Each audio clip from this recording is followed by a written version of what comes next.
Και μετά με πήρε στα αγκάλια και με έβαλε να το πιάσω. Μπαμπά, εγώ τώρα τι θα κάνω, Τι θα κάνεις? Εγώ θέλω να κάτσω εδώ. Εδώ που είναι? Εδώ θέλω να κάτσω. Και τι άλλο θα μας πεις? Τι άλλο θα μας πεις? Ξέρεις τι άλλο θα σου πω? Προηγουμένως είπαμε ένα όμορφο μουρμουριτό.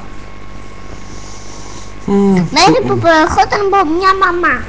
Πού είναι η μαμά?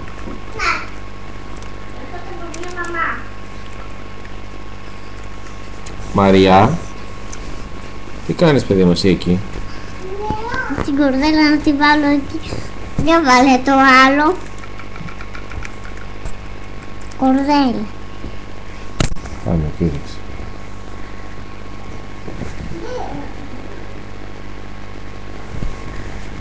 Εσύ τι κορδέλα είναι?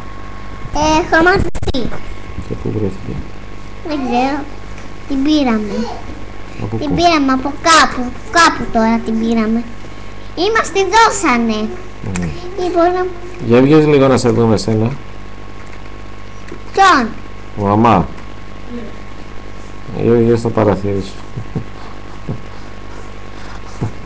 Τι. Έλα σε. Όχι καλέ κουνίτσα. Είσαι λίγο με καλωσόριζε εκεί βέβαια. Πώς? Είπες? Με έβγαλε εμένα.